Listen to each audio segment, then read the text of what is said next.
हमने वीडियोस दिखाई, उसके बाद बात की, और हम कह रहे हैं कि किसी भी समुदाय विशेष के अगर ऐसे लोग हैं जो दूसरे समुदाय विशेष को ठगते हैं किसी और समुदाय विशेष का चोला ओढ़कर, तो उन पर सख्त कार्रवाई होनी चाहिए, कानून बनना चाहिए। लेकिन अब आप आ गए दूसरी बात पर, आप इस पर जवाब क्या देंगे? जब दोनों लोग बोलोगे तो कैसे बात करूंगा, कैसे जवाब दूंगा? जी, नवल किशोर ने जिस घटना का जिक्र किया उस पर क्या कहेंगे आप?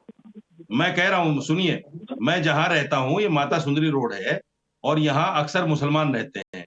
यहाँ रोजाना कोई ना कोई भगवा कपड़े में आता है और वो घर घर कुंडी बजा के मांगता है और हम देते हैं उनको। ऐसा थोड़ी है कि पता करने की कोशिश की है, जरा पता करने की कोशिश की है कि कौन है? ऐसा तो कम ही देखने को मिलता है कि कोई इलाका एक वर्ग विशेष का हो और वहां पर संत समाज के लोग पहुंचे और वहां वो भिक्षा मांगे। जगत गुरु राम दिनेशाचार्य जी, ये भी एक बदनाम करने की साजिश है। ऐसा अमूमन तो देखने को नहीं मिलता है कि एक वर्ग विशेष कहीं रहता है और भिक्षा मांगने के लिए भगवा कपड़ा धारण कर जो हमारे संत समाज के लोग हैं वो वहीं पर पहुंचते हैं। कीजिए जब आप बात नहीं सुनते, क्यों बिठाते हैं आप लोग टीवी में भाई जब बात नहीं सुनते, जब आपको चेंचे करनी है हमारी बात में। और दूसरी बात, ये सब आतंकवादी लोग हैं, अब चोला बदल बदल करके इस देश में आ रहे हैं और इस देश की जो आंतरिक व्यवस्था है उसको ये लोग हानि पहुंचाने के शक्ल देखिए अपने कार्य कर रहे हैं। रशीदी साहब क्या बोल रहे हैं आप? एक मिनट, राम दिनेशाचार्य जी यहाँ पे रोकना चाहूंगी। रशीदी साहब क्या हो गया आपको? क्या हो गया? शुरुआत मैंने आप दोनों से ही की, हाफिज नूर अहमद से और आपसे ही शुरुआत की है, लेकिन जब आप सवाल उठाएंगे तो क्या उसका जवाब मैं किसी और से नहीं लूंगी? मैं आपको बोलने दूं आधे घंटे तक, और आप ये क्या कह रहे हैं? आप ये क्या किसी की शक्ल पे क्या सवाल उठा रहे हैं? जवाब में क्या आतंकवादी कहलाएंगी क्या किसी को? आपने जो जवाब दिया उसी पर सवाल पूछ रही हूँ ना मैं, कि मैं आपको आधे घंटे बोलने दूं। हल्ला कौन कर रहा है सर? आतंकवादी क्या ये गंगागिरी साहब छोड़ दीजिए, छोड़ दीजिए डिबेट, छोड़ दीजिए अजहरी साहब, डिबेट छोड़ दीजिए, कोई मसला नहीं है। साजिद रशीदी साहब, आप अहमद अजहरी साहब को कह रहे हैं आप डिबेट छोड़ दीजिए, वो फिर थोड़ी देर में आपको कहेंगे आप डिबेट छोड़ दीजिए। ये साठगांठ जो दिख रही है ना सर, ये बता रही है कि आप में घबराहट है। आप लोगों की बात सुन ली, अब जगत गुरु राम दिनेशाचार्य अपनी बातें कहेंगे। राम दिनेशाचार्य जी, यहाँ साजिद रशीदी साहब ने कहा कि देखिए हमारे यहाँ भगवा कपड़े पहनकर हमारे इलाके में जहाँ हम ज्यादातर धर्म विशेष के लोग रहते हैं, दरवाजे खटखटाकर भिक्षा मांगी जाती है और हम देते हैं।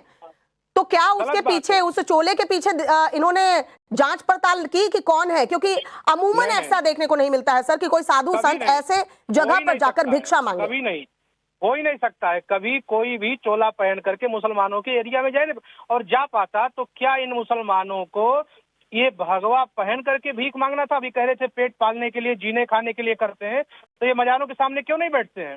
क्यों नहीं जाकर के उन इलाकों में जहां मुस्लिम बाहुल्य लोग हैं वहां जाकर के ये लोग मांगते हैं? ये आतंकवादी हैं और सोच समझ कर इनको देश में भेजा जा रहा है और एक ये नया तरीका है इस देश में आतंकवादियों को प्रवेश कराने का। ये भीख मांगने वाले लोग नहीं है, इनको भ्रमित मत होइए देख करके कि ये भिक्षा मांगने वाले लोग हैं। ये आतंकवादी हैं शुद्ध रूप से, जो भारत की आंतरिक व्यवस्था और ताने बाने को बिगाड़ने के लिए पूरी तरह से तैयार हैं। इस पर सरकार को गंभीर होना होगा। साधु महात्मा आईडी बनाएंगे, कार्ड बनाएंगे, कितने लोगों का बनाएंगे? कोई भी आतंकवादी लाल कपड़े पहन ले, इस बात के लिए हम उसको आईडी कार्ड बना करके नहीं दे सकते हैं, ना इस बात से कह सकते हैं कि ये संत है। ये आतंकवादी लोग हैं जो इस देश में आकर के पुनः यहाँ पर नफरत फैलाने का कार्य करने वाले हैं। जल्द से जल्द इनको चिन्हित किया जाए और चिन्हित करके इनको जेल में डाला जाए, उनकी सख्त कार्रवाई किया जाए। और जो लोग इनके सपोर्ट में बैठकर इनको मांगने खाने वाले लोग कह रहे हैं, मुझे लगता है कि इनकी भी उसमें संदिग्ध व्यवस्था में इनकी भी कुछ रजामंदी है। यही कारण है कि आज ये लोग ये भारत में पनप रहे हैं और आगे बढ़ रहे हैं। और आप जब इस विषय पर डिबेट कर रहे हैं तो उनको दर्द हो रहा है और वो फालतू की बात आपके मंच पर बैठ करके कि ये जब अभी कांवड़ की यात्रा निकलती है तो लोग ऐसा करते हैं, इतने कांवड़ निकलते हैं पर कोई एक भी व्यक्ति हताहत नहीं होता है, किसी को कोई कष्ट नहीं दिया जाता है। इतनी सघन यात्रा के बाद कांवड़िए लोग जाकर के महादेव को जल अर्पित करते हैं और आप उनकी तुलना इन आतंकवादियों से कर रहे हैं जो कहाँ से आए हैं, कौन है, इनका क्या बेस है, इनका क्या रहने का तरीका है, ये क्यों यहाँ आए हैं, किसके द्वारा प्रेरित है, ये इसके बाद चर्चा कर रहे हैं। जो उनको पेट में दर्द हो रहा है और फिर कहते हैं कि कानून बनना चाहिए, हम उसके साथ में है। ऐसे लोग ही लोगों को प्रश्रय देते हैं और यही कारण है प्रश्रय देने के कारण आतंकवादी घटना हमारे देश में होती है, क्योंकि इनके साथ भी लोग खड़े रहते हैं और कहते हैं मांगने खाने वाले लोग हैं ये तो कह करके निकल गए मांगने खाने वाले लोग हैं। कल यही जब बम के बन करके और बम के दस्तक बन करके विस्फोट करेंगे तब कोई सामने खड़ा नहीं होगा, तब ले जा करके उनको रखेंगे और कहेंगे कि नहीं नहीं ये तो मुसलमान है और इनका तो वो होना चाहिए। और जब जवाब देने की बारी आती है तो वो डिबेट छोड़ भी देते हैं। अभी फिलहाल हमारे साथ हाफिज नूर अहमद अजहरी और मौलाना साजिद रशीदी जो हैं वो नहीं है, वो चले गए सिर्फ इसलिए चले गए कि उनके पास जवाब नहीं था। सवाल सबसे पहले मैंने उन लोगों से पूछा, कानून बनाने की बात भी पूछी, लेकिन ये दोनों डिबेट छोड़कर चले गए आरोप लगाते हुए कि आप लोग बातें नहीं सुन रहे हैं। अब आप अगर स्क्रीन पर आकर अपनी बातें कहेंगे नहीं, दूसरे को सुनने की क्षमता नहीं रखते हैं, फिर आप कहेंगे कि डिबेट तो एक तरफा थी। रितु सिंह जी, यहां मांगने खाने वाले लोग कहा जा रहा है, उन्हें मांगने खाने वाले लोग, ये मांगने खाने वाले लोग एक ही वर्ग विशेष से क्यों आते हैं? और उनकी बातें यहां बैठकर जब दूसरे समुदाय के जो गेस्ट हमारे साथ जुड़े वो ये कह रहे हैं कानून बनना चाहिए, फिर वो भाग क्यों खड़े हुए?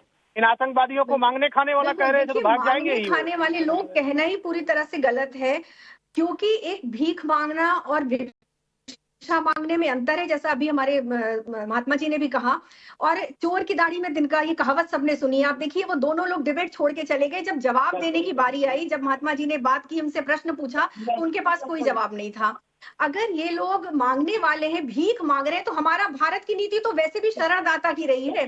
भारत के लोग, हमारा धर्म तो हमेशा ही दूसरे पंथों को शरण देता रहा है। लेकिन यहाँ बात प्रॉब्लम ये कि वो भीख के पैसों का क्या कर रहे हैं, किस संप्रदाय के हैं, किस पंथ के हैं, उससे भी ज्यादा महत्वपूर्ण ये प्रश्न है कि वो भीख में मिले पैसों से शराब पी रहे हैं, जिससे कि समाज में भी गंदगी फैल रही है और साधु संतों का नाम बदनाम हो रहा है। ये बहुत बड़ी बात है। इन लोगों को चिन्हित करना चाहिए और इनकी बाकायदा, मैं तो कहती हूँ, जो साधु का चोला उड़ रहा है उनकी परीक्षा होनी चाहिए। और ये जिम्मेदारी है हमारे जो शंकराचार्य हैं, हमारे जो अखाड़े हैं, उनमें कुछ लोग आगे आए। सरकार की जिम्मेदारी तो बनती ही बनती है। देखिए समस्या पर बहुत बात हो गई, बात समाधान कैसे हो ये जरूरी है। तो सरकार के कुछ लोग, या तो सरकार कोई ऐसी कमेटी बैठाए कि इस तरह के लोग जो आतंकवादी हैं, जो रोहिंग्या हैं, चाहे देखिए आतंकवादी जैसे शब्दों का प्रयोग रितु जी आप या फिर मैं कहूंगी जगत गुरु जी आप भी ना करें, क्योंकि जाहिर सी बात है कुछ शब्द ऐसे होते हैं जो चुभते हैं। और हम भी नहीं कह रहे हैं वेश बदल कर अगर ये धोखा दे रहे हैं तो इन्हें आतंकवादी कहना भी ठीक नहीं होगा। हाँ, इसकी जांच होनी चाहिए। नहीं है जी, अगर ये गरीब होते तो फिर ये दाल रोटी खाते ना। अगर ये गरीब ही होते तो चलिए बहुत भिखारी है, बहुत दिक्कत है, बहुत दूर उनको नहीं है उनके पास जीवनोयापन के लिए, तो वो भी नहीं, लेकिन वो तो अपना धर्म बताकर भी तो मांग सकते हैं ना, अपना धर्म जाहिर करके भी वो मांग सकते हैं। ये सरासर